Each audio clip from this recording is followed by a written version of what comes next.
El devorador de mundos. La noche ya se había cernido sobre la isla, y el sonido de las campanas y la voz del marinero gritando a voz en cuello, «traigan a sus muertos», no ayudaban precisamente a mantener la calma y la quietud que tanta falta hacía a los habitantes de la isla de San Benedetto. Por supuesto, el viejo marinero, el mismo que hacía sonar la campana y cuya voz sonaba estertórea y enferma, no hacía otra cosa que su trabajo, recoger a los muertos. Su barco, un navío casi tan viejo como él, llevaba por nombre La Fragata, y en otros tiempos, mucho mejores al actual, había sido un barco pesquero muy activo, y que ahora, al igual que los pobladores de San Benedetto, había tenido que adaptarse a los tiempos modernos y casi apocalípticos que corrían. María se despertó del ligero sopor en el que había estado sumida con los gritos del viejo. «Traigan a los muertos», decía el anciano, y acto seguido hacía sonar la campana alando de una cuerda vieja y deshilachada. A María la campana le ponía los pelos de punta. Eso, sumado al aspecto del anciano marinero envuelto en una especie de negro sudario, lo hacía parecer un verdadero emisario del inframundo. La gente comenzó a apilarse cerca del pequeño muelle donde habría de hacer arribo la fragata.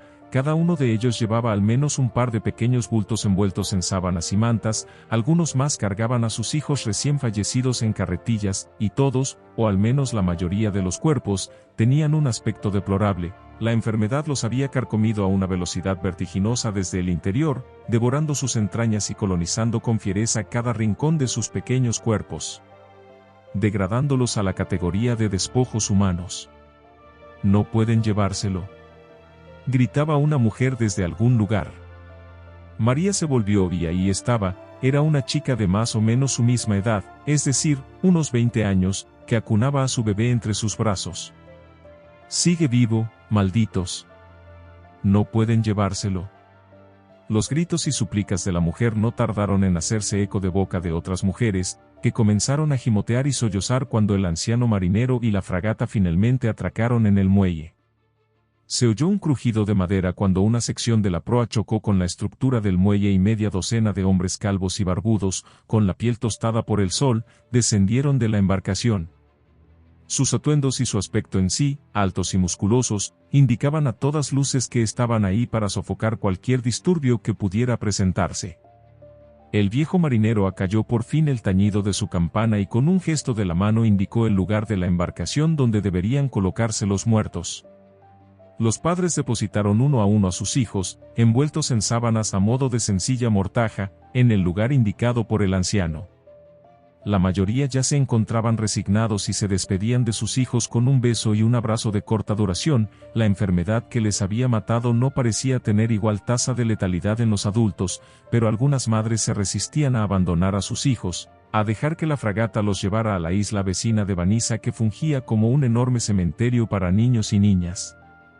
María contemplaba la escena en silencio, mirándose las manos, los pies y rogando a Dios que los hombres del marinero no se vieran obligados a intervenir como había sucedido en otras ocasiones.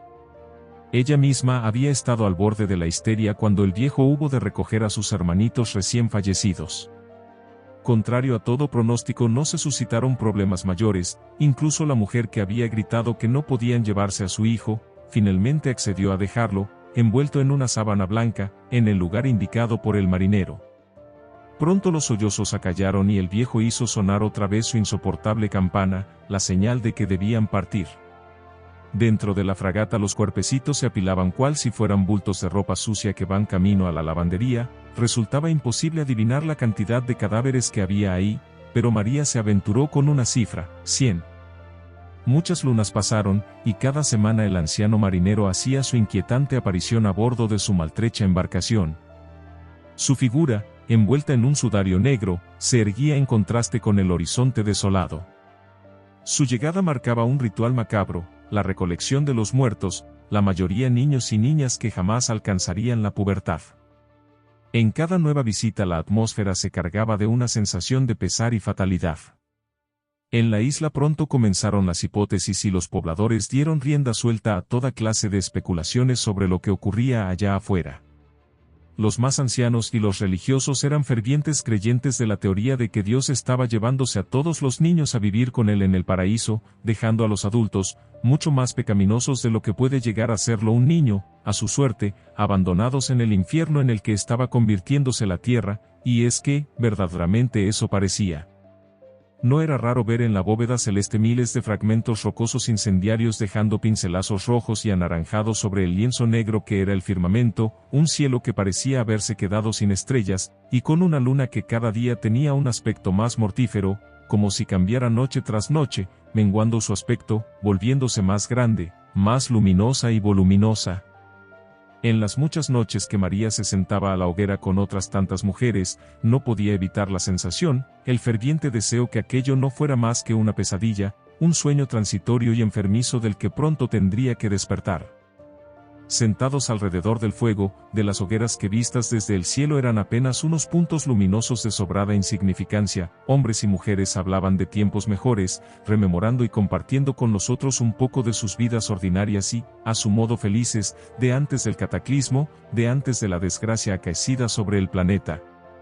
Y es que, por mucho que algunos intentaran mantenerse optimistas respecto al futuro, la muerte de los niños no era más que un pequeño engranaje que componía toda la máquina de trágicos acontecimientos que habían venido sucediéndose, uno a uno, o a menudo de dos en dos, desde aquel día negro en el que se informó al mundo de la llegada de una enorme roca espacial, que, por sus dimensiones, los astrónomos habían bautizado como Coloso.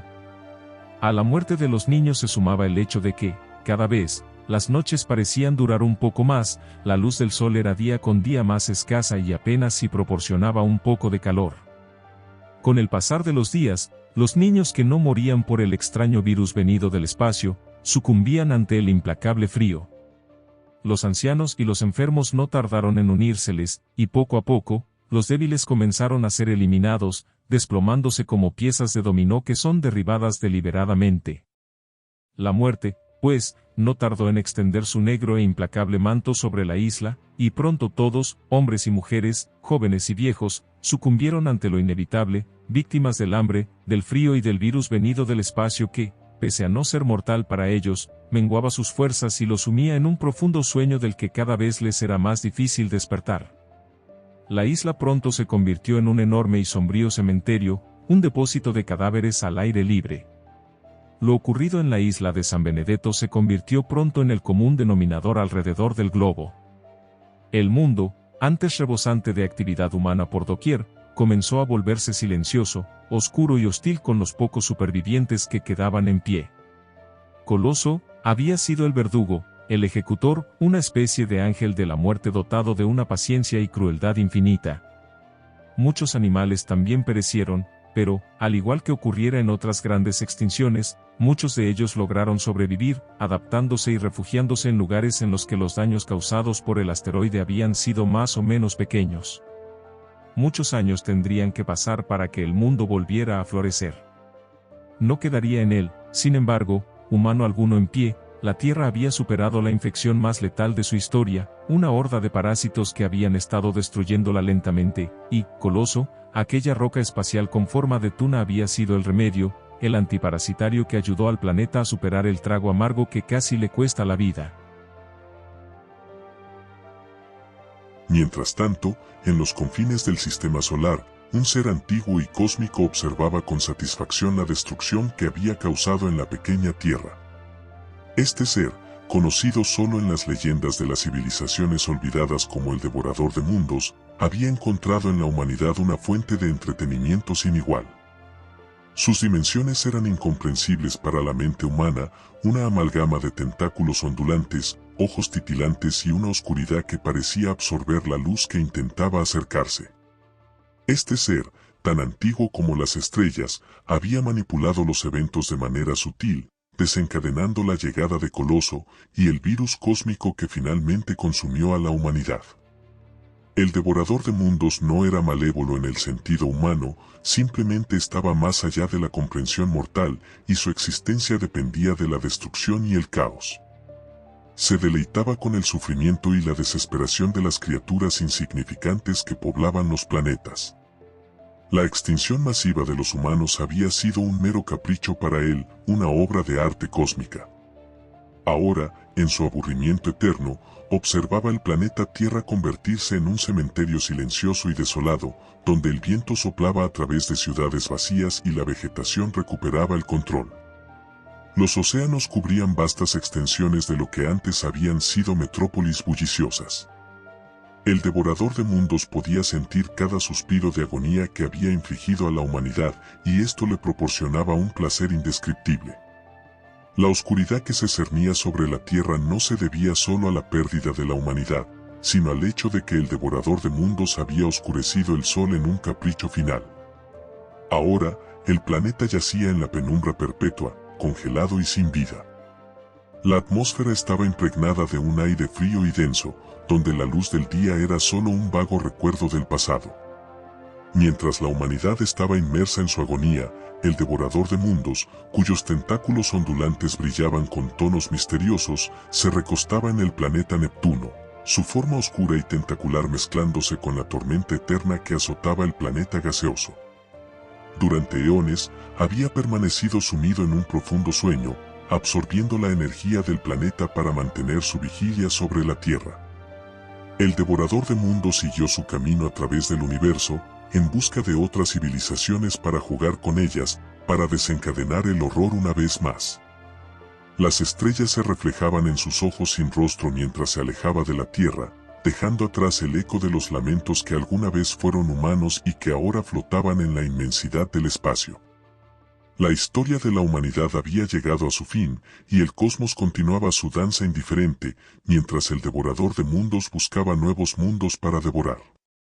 La Tierra se había convertido en un recuerdo lejano, un planeta muerto en el vasto abismo del tiempo y el espacio. El devorador de mundos se regocijaba en su papel como el destructor de mundos, un ser eterno e insaciable que nunca cesaría en su búsqueda de caos y destrucción en las vastas extensiones del universo.